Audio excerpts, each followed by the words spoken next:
नमस्कार। आज की वीडियो में हम बात करने वाले हैं वर्णमाला। यह वीडियो यूके एसएससी की सभी प्रतियोगी परीक्षाओं में महत्वपूर्ण होने वाली है।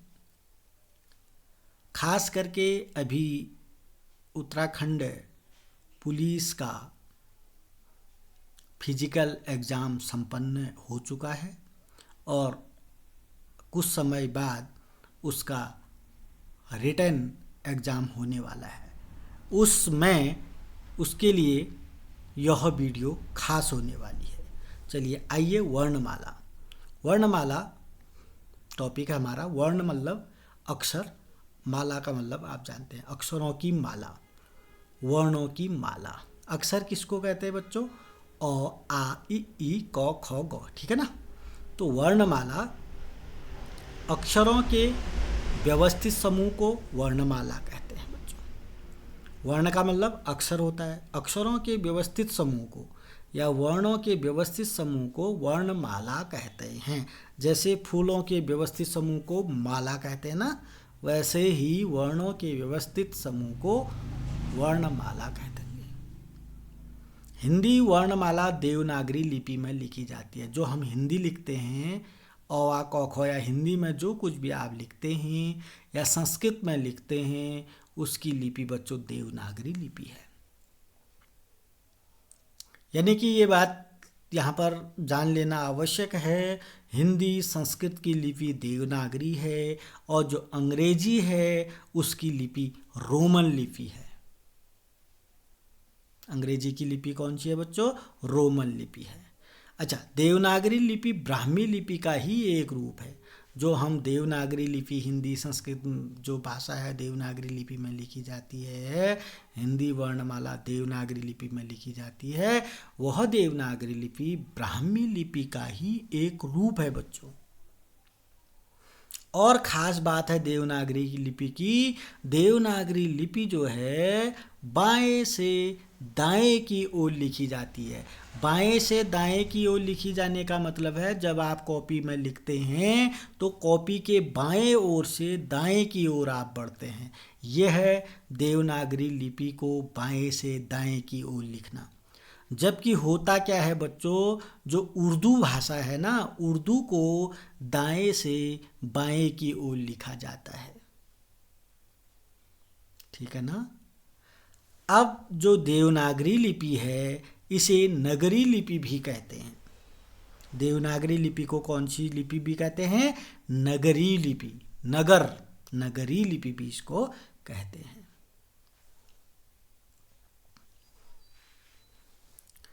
अब वर्णमाला आप समझ गए, अक्षरों की माला, वर्णों के व्यवस्थित रूप को वर्णमाला कहते हैं। देवनागरी लिपि में लिखी जाती है, बाएं से दाएं की ओर लिखी जाती है, ब्राह्मी लिपि का ही एक रूप है, नगरी लिपि इसको कहा जाता है। अब इस वर्णमाला को जानने के लिए वर्णमाला के दो भेद बता दिए गए हैं यहाँ। एक स्वर होता है, एक व्यंजन होता है। अब हम सबसे पहले स्वर क्या होता है ये जानेंगे। स्वर क्या होता है आपसे पूछा जाए, आप क्या कहते हैं? अ, आ, ई, उ, ए, आई, ओ, औ, अंक, औ, ऐसा बोलते हैं ना। तो आज हम आपको स्वर को क्लियर बहुत अच्छे तरीके से समझाएंगे। स्वर किसे कहते हैं, स्वर कितने होते हैं। स्वर का मतलब आम भाषा में आप अ, आ, ई बोलते हैं, ठीक है ना बच्चों। तो आइए, स्वर किसे कहते हैं। स्वर किसको कहते हैं? जिन वर्णों का उच्चारण स्वतंत्र रूप से किया जाता है उसे स्वर कहते हैं बच्चों। जिनका उच्चारण स्वतंत्र रूप से किया जाता है उसको स्वर कहते हैं। अब ये जो स्वर हैं संख्या में भी डिस्टर्ब कर देते हैं। आपसे स्वर कितने होते हैं कहा तो आप 13 बोलेंगे, ठीक है ना। 13 सिखाया जाता है, होते भी 13 हैं। अब देखते हैं, लेखन के आधार पर स्वर 13 होते हैं, उच्चारण के आधार पर स्वर 11 होते हैं। ऐसा क्यों होता है, इस बात को क्लियर करते हैं। स्वर किसको कहते हैं? जिनका उच्चारण स्वतंत्र रूप से किया जाता है उसको स्वर कहते हैं। लेखन के आधार पर स्वर 13 होते हैं, उच्चारण के आधार पर स्वर 11 होते हैं। अब स्वतंत्र रूप से उच्चारण किया जाता है उसको स्वर क्यों कहते हैं? जैसे हम अ बोलेंगे ना, अ बोल दिया, स्वतंत्र है। आ, इ, ई, उ, ऊ, ए, आई, ओ, औ, ठीक है ना। इस तरीके से जो है हमारे स्वर हैं। जैसे अ बोला, अ बोल दिया तो स्वतंत्र रूप से हमने अ का उच्चारण कर दिया। आ, इ, ई, उ, ऊ, री, ए, आई, ओ, औ। ये जो मैंने लिखे हैं 1 2 3 4 5 6 7 8 10 11 11 स्वर हैं। जो ऊपर की लाइन में 11 स्वर लिखे हैं, यह उच्चारण के आधार पर स्वरों की संख्या 11 होती है। अगर आपको स्वरों की संख्या कोई पूछे, 13 भी कह दीजिएगा, 11 भी कह दीजिएगा। अगर विकल्प में दोनों आ गए तो आपको परेशानी। अगर विकल्प में दोनों आएंगे तो जरूर उसमें लेखन के आधार पर पूछा जाएगा और जरूर उसमें उच्चारण के आधार पर पूछा जाएगा। तो बच्चों, उच्चारण के आधार पर स्वर 11 ये हैं और लेखन के आधार पर 13 इसलिए हैं क्योंकि एक अंक होता है, एक अह। अगर आपको अवा लिखो कहेंगे तो आप अंक अ आ ई उ ऊ री ए आई ओ औ अंक अह हो गए 13। ऐसे ही तो लिखेंगे, इसलिए लेखन के आधार पर 13 ये होते हैं। लेखन के आधार पर आप कितने सीखते हैं? 13। उच्चारण के आधार पर अंक अह को हटा देंगे। देखो, अंक अह को क्यों हटाया? अयोग वाह स्वर है, इनको अयोग वाह स्वर कहते हैं। सवाल बन चुका है, अयोग वाह स्वर किनको कहते हैं? अंक और अह। ठीक है, क्यों कहते हैं? क्योंकि यह अंक और अह न स्वर में गिने जाते हैं न व्यंजन में गिने जाते हैं। इसका आप ध्यान रख लीजिएगा। अयोग वाह स्वर किसको कहते हैं? अंक और अह। क्यों? क्योंकि यह जो अंक और अह है, इनको न स्वर के अंतर्गत गिना जाएगा न व्यंजन के अंतर्गत। अंक को अनुस्वार भी कहते हैं बच्चों। आराम से बता रहा हूं, ध्यान दीजिएगा। अनुस्वार कहते हैं जब किसी अक्षर के ऊपर बिंदा लगता है ना, उसको अनुस्वार कहते हैं।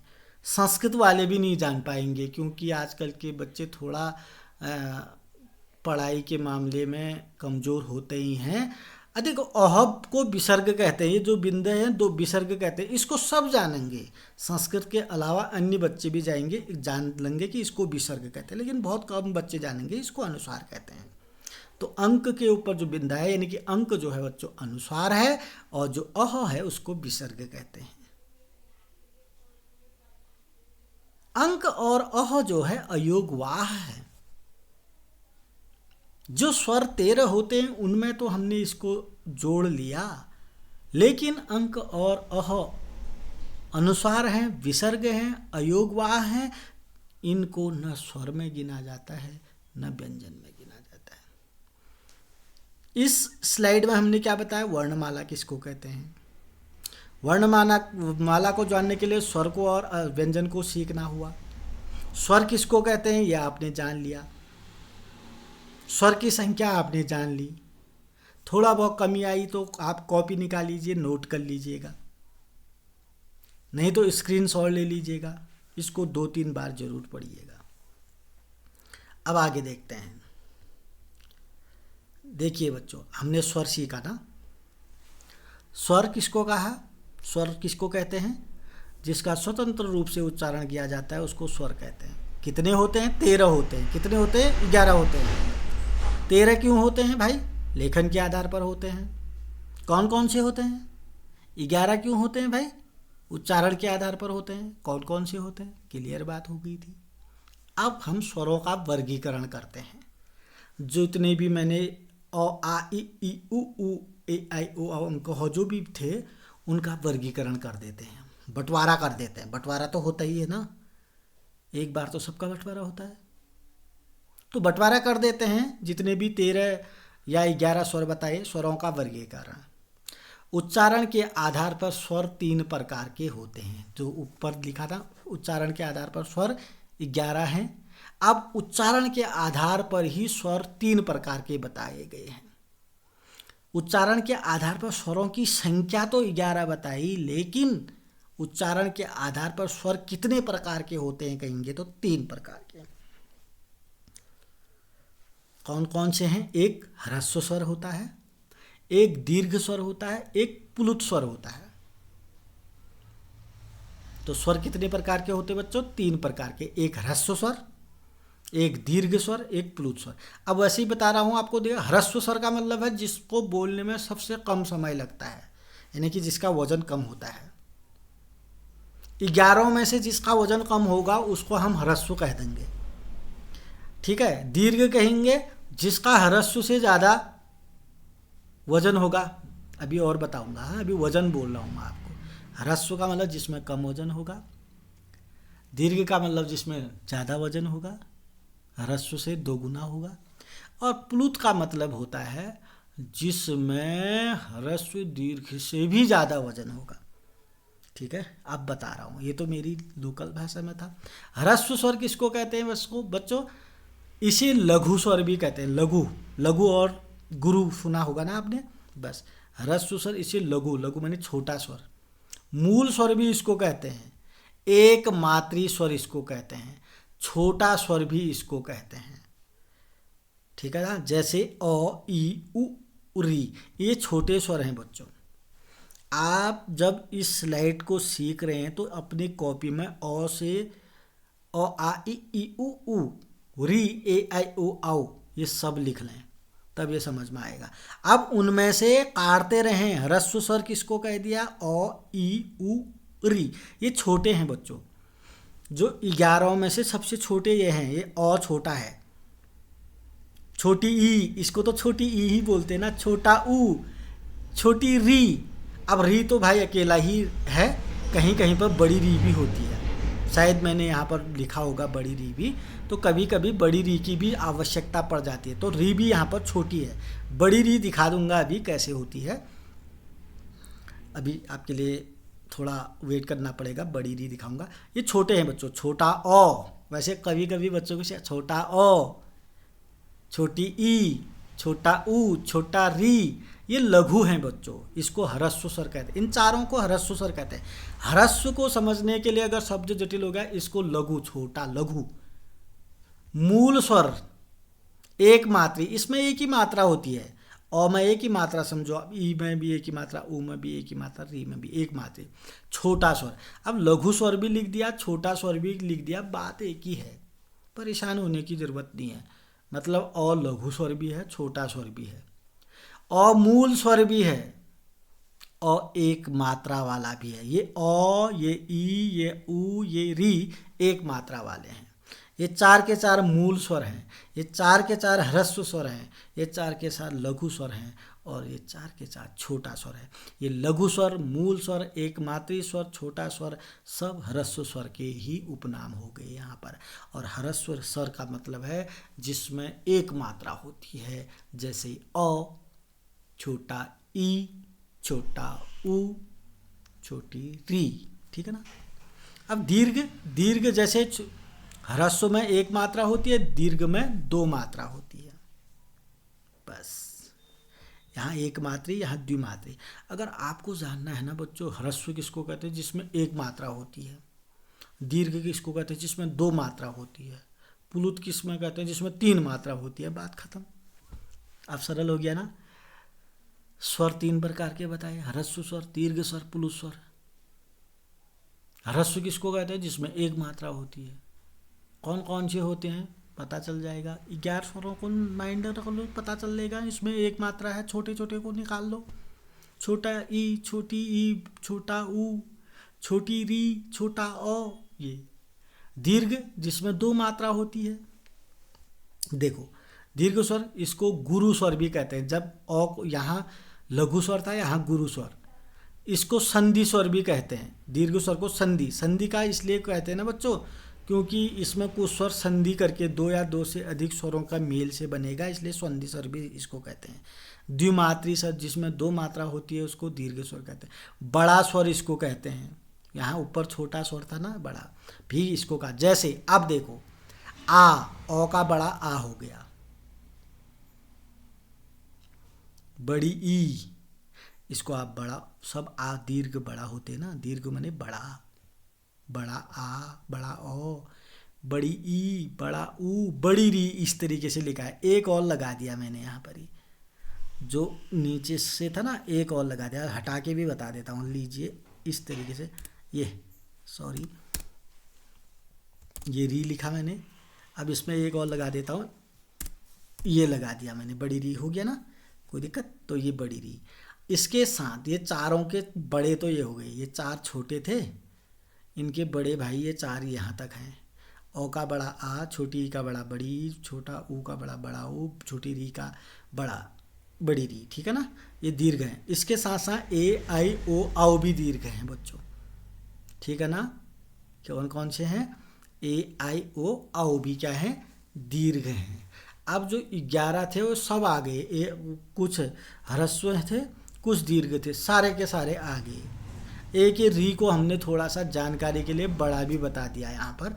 ह्रस्व स्वर आप समझ गए, दीर्घ स्वर आप समझ गए। ह्रस्व स्वर का मतलब जिसमें एक मात्रा होती है, दीर्घ स्वर का मतलब जिसमें दो मात्रा होती है। दीर्घ स्वर को दो भागों में बांटा गया है बच्चों, मूल स्वर और संयुक्त, मूल दीर्घ स्वर, संयुक्त दीर्घ स्वर। मूल स्वर का मतलब है जो, ये भी तो मूल स्वर थे, इन मूल स्वरों के दीर्घ ये हो गए, देखो चार मूल है ना, आ, बड़ी, बड़ाऊ, बड़ी, री। जैसे मूल यहाँ पर था, ह्रस्व जो है मूल स्वर कहलाते हैं, मूल स्वर ये चार ही हैं। अब इन चार ह्रस्व मूल स्वरों के दीर्घ भी चार ही होंगे, ये मूल दीर्घ स्वर चार हो गए, ठीक है। अब संयुक्त दीर्घ स्वर ए आई ओ आओ, इनको संयुक्त क्यों कहा गया? क्योंकि ये दो स्वरों के मेल से बनते हैं बच्चों, इतनी चीज मुझे बतानी ही पड़ेगी। ए को संयुक्त दीर्घ स्वर इसलिए कहा क्योंकि ए दो लोगों से बना है, दो स्वरों से बना है। ए कैसे बनता है? औ धन ई से बनता है। अगर आपने संधि सीखी है आपको बता दूंगा, अगर आपको आवश्यकता पड़ेगी ना, कोई भी टॉपिक पर वीडियो आपको चाहिए होगा, कमेंट बॉक्स में ज़रूर लिखिएगा, उस टॉपिक पर आपको मैं वीडियो पहुंचा दूंगा। उसके लिए आपको एक कमेंट करना पड़ेगा, एक चैनल को सब्सक्राइब करना पड़ेगा। इससे क्या होगा, आप तक वीडियो बहुत जल्द पहुंच जाएगी। तो संयुक्त दीर्घ स्वर इसलिए कहा बच्चों इन चारों को, क्योंकि ए जो है दो अक्षरों से बनता है। एक औ से बनता है बच्चों, औ धन ई से बनता है, ठीक है। औ धन ई से क्या बना? ए बना, ठीक है ना। लो ए भी लिख देता हूं मैं, क्लियर बात होगी। अब आई कैसा बनेगा बच्चों?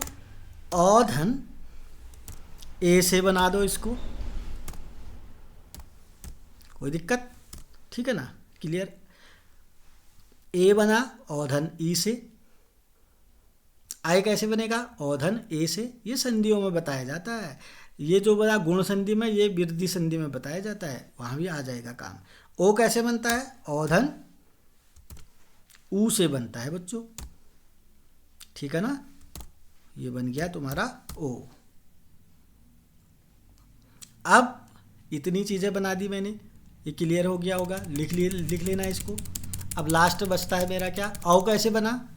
औधन ओ से बना, ये बन गया हमारा औ। इस तरीके से हम इसको सीख पा रहे हैं, ठीक है ना, कोई दिक्कत।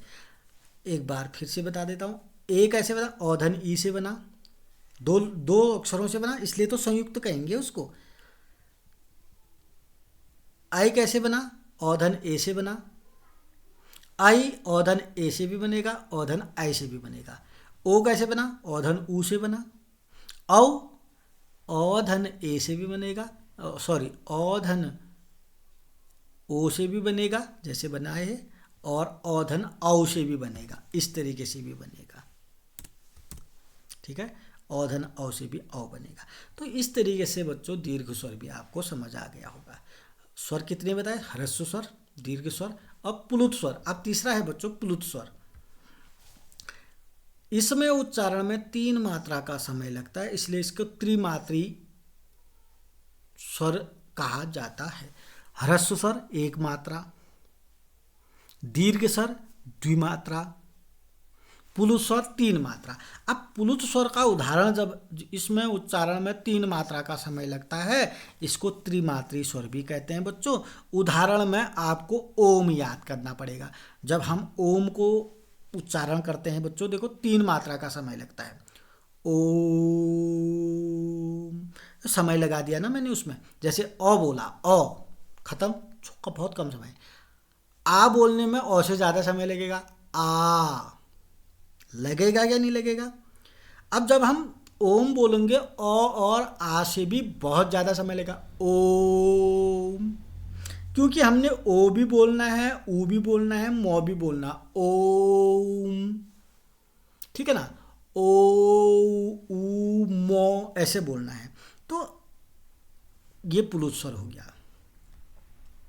तो स्वर, स्वर से पहले वर्णमाला, फिर स्वर, फिर स्वरों के प्रकार ह्रस्व दीर्घ पुलुत अच्छे से आपके समझ में आ चुके होंगे।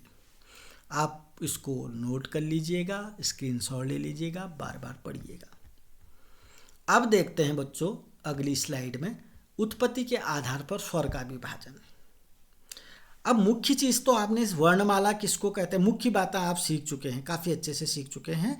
लेकिन ध्यान रहे, मैं जो आगे को बता रहा हूँ आपको, वो भी काफ़ी प्रश्न पूछे जा सकते हैं, पूछे जाते हैं, इसलिए आपको उनको भी अच्छे तरीके से अपने दिमाग में रखना है।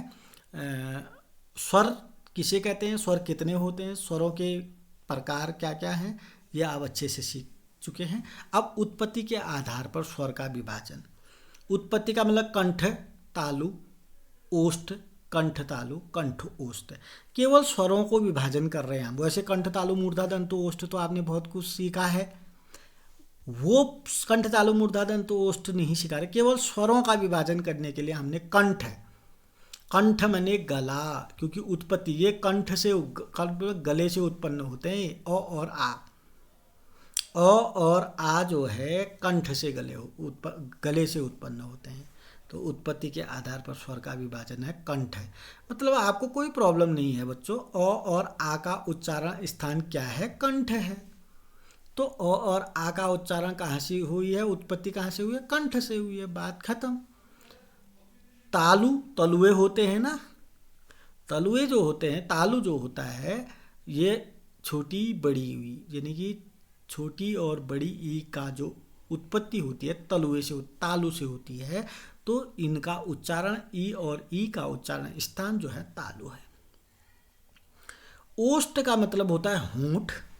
होंठों से भी किसी अक्षर की उत्पत्ति होती है, वह है ऊ और ऊ, छोटा ऊ और ऊ। जब आप ऊ बोलेंगे, आपके होंठ जरूर आगे को आएंगे। ओष्ठ माने होंठ होता है। तो उत्पत्ति के आधार पर जो ओष्ठ से ओष्ठ स्वर होते हैं वह होता है ऊ और बड़ा ऊ, छोटा ऊ और बड़ा ऊ। कंठ तालु, अब ए और आई जो हैं बच्चों, ये संयुक्त हैं। संयुक्त होने के कारण इनका उच्चारण भी संयुक्त से होगा। तो ए और आई जो है संयुक्त कैसे हैं बता दिया मैंने, ए कैसे है, आई कैसे है ऊपर बता दिया था। तो कंठ और तालु दोनों जगहों से ये उच्चरित होते हैं। कंठ तालु जो है से उत्पत्ति इनकी होती है ए और आई की। अब कंठ ओष्ठ, ओ और औ, क्योंकि ओ भी संयुक्त है बच्चों, औ भी संयुक्त है, इसलिए इनका उच्चारण जो उत्पत्ति हुई है दो जगहों से, एक कंठ से हुई है, एक ओष्ठ से हुई है। अब इसको भी समझाने के लिए थोड़ा टाइम तो लगना ही है। चलो कंठ तो क्लियर हो गया, तालु भी क्लियर हो गया, ओष्ठ भी क्लियर हो गया। अब कंठ तालु कैसे, जब हमने ए सीखा, ए कैसे बना, औधन ई से बना। ए कैसे बना बच्चों, औधन ई से बना। तो अ का उच्चारण स्थान कंठ होता है, ई का उच्चारण स्थान तालु होता है, ठीक है ना। इस तरीके से ए का उच्चारण स्थान कंठ तालु हो जाएगा, वैसे ही आई का होगा। वैसे ही ओ कैसे बना, औधन ऊ से बना बच्चों। औधन ऊ में ओ का उच्चारण स्थान कंठ है, ऊ का उच्चारण स्थान ओष्ठ है। तो ओ का उच्चारण स्थान क्या हो जाएगा, कंठ ओष्ठ हो जाएगा। इस तरीके से सीखना है। उत्पत्ति के आधार पर जब स्वरों का विभाजन किया गया है इस प्रकार से कंठ स्वर, तालु स्वर, ओष्ठ स्वर, कंठ तालु स्वर, कंठ ओष्ठ स्वर। इसके लिए अगर आपने उच्चारण स्थान सीख रखे हैं तो आपको कोई प्रॉब्लम नहीं होने वाली है। आप इसको उत्पत्ति के आधार पर स्वरों का विभाजन कंठ तालु, कंठ ओष्ठ, कंठ तालु, ओष्ठ स्वर जो भी हैं ये, इनको आप उच्चारण स्थानों में भी सीख सकते हैं अच्छे से। और इसको सीखने के बाद आपको उच्चारण स्थान भी अच्छे से समझ में आ जाएंगे, वो भी आपका टॉपिक है। अब ये प्रश्न बहुत जगह पूछा जाता है, पीसीएस की परीक्षा में भी पूछ लिया जाता है, चिन्ह या जीभ के आधार पर स्वर। अब देखो ना, ये जो जीभ है ना, इसके हिसाब से भी स्वरों को डिवाइड कर दिया गया। स्वर वही हैं, 11 ही स्वर हैं, वो उन्हीं को विभाजन कर रखा है, ऐसे वैसे ऐसे। तो लेकिन प्रश्न तो प्रश्न होते हैं, वह प्रश्न पूछ लिए जाते हैं। चिन्ह या जीभ, जीभ बने जीव, जिह्वा, जीवड़ जिसको कहते हैं, उसके आधार पर, क्योंकि बिगड़ जिह्वा के कोई अक्षर बोला नहीं जाता है, इसलिए जिह्वा के आधार पर 3 ही प्रकार है बच्चों, चिन्ह या जिह्वा के आधार, अग्रस्वर, मध्य स्वर, पश्च स्वर। अग्रस्वर का मतलब होता है जब ये जीभ के अग्रभाग से जिसका उच्चारण होता है ना, उसको कहते हैं अग्रस्वर। मध्य स्वर का मतलब है जीभ के मध्य भाग से जिसका उच्चारण होगा उसको मध्य स्वर कहते हैं। पश्च का मतलब पीछे, जीभ के पीछे वाले भाग से जिसका उच्चारण होगा उसको पश्च। अग्र माने आगे, मध्य माने बीच में, पश्च माने पीछे, किसके, जीभ की। बस बात खत्म। अब थोड़ा सा याद करना है। अग्रस्वर जैसे ई, ई, ए, आई। अगर थोड़ा सा हम बारीकी से देखें, बहुत अच्छे से बारीकी से तो आप पकड़ नहीं पाएंगे, लेकिन बारीकी से देखें, ई, ई, ए, आई, इनका उच्चारण करने वक्त बच्चों जीभ का अग्रभाग थोड़ा सा काम कर रहा है, इसलिए इनको अग्रस्वर कह दिया है। मध्य स्वर अ, जब हम अ का उच्चारण कर रहे हैं बच्चों, हमारा जीभ जो है अ कहने वक्त थोड़ा सा बैक की तरफ जा रहा है। ऐसा महसूस हो रहा है कि हमारा जीभ का मध्य भाग जो है थोड़ा सा काम कर रहा है, तो इसका उच्चारण स्थान जो है मध्य अ हो गया। आपको ये याद करने पड़ेंगे, थोड़ा मेरी भाषा के अनुसार अगर आप समझ पाएंगे तो अच्छी बात है, नहीं तो याद जरूर कर लीजिएगा इनको। पश्च स्वर, पश्च स्वर आ बोलेंगे तो ऐसा लग रहा है ना जैसे मुंह भी खुल रहा है और जीभ का जड़ काम कर रहा है। आ, ऊ। आप थोड़ा सा उच्चारण करने का प्रयास 1 बार 2 बार 3 बार करिएगा, आपका जीभ का फर्स्ट भाग, पीछे वाला भाग काम कर रहा है। ऊ, ओ, औ, आ, ये डॉक्टर वाला आ मैंने यहाँ लिख दिया है। तो ये हैं पश्च स्वर। तो जीभ के आधार पर जीभ का मैंने अग्रभाग बना दिया, जीभ के 3 टुकड़े कर दिए, एक आगे वाला, एक बीच वाला। बीच वाले में तो अ का उच्चारण होता है, बात खत्म। याद करने की ट्रिक, बीच वाला यानी कि मध्य स्वर अ। अब अग्र आगे से ई, ए, आई, बस आगे वाले भी हो गए। अ मध्य से याद होगा, चलो मैं याद करा देता हूँ। अग्र मध्य पश्च, अग्र माने आगे, मध्य माने बीच, पश्च माने पीछे। मध्य याद कर लो पहले, अ हो गया। अग्र याद कर लो, ई, ए, आई। बाकी जो बचते हैं 11 में से ना, जो बचते हैं उसको पश्च में डाल दो। अब तो याद हो गया ना, अग्र स्वर मध्य स्वर ही याद करो, बाकी जो बचेगा उसको पश्च स्वर में डाल दीजिएगा। ठीक है, अगले देखते हैं। अब देखते हैं बच्चों, ये भी काफ़ी इंपॉर्टेंट चीज़ है ये, मुख आकृति या मुख द्वार के आधार पर।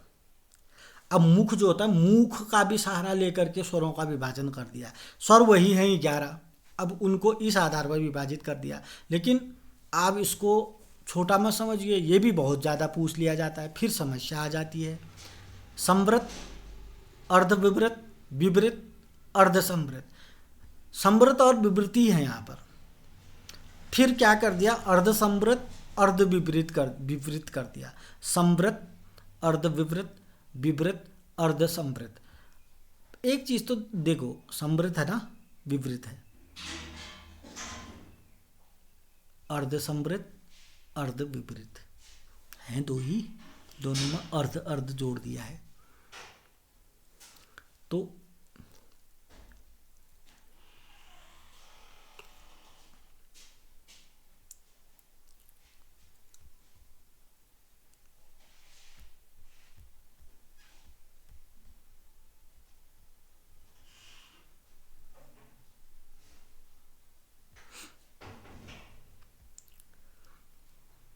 मुखाकृति या मुख द्वार के आधार पर बच्चों संवृत है, अर्ध विवृत है, विवृत है और अर्ध संवृत है।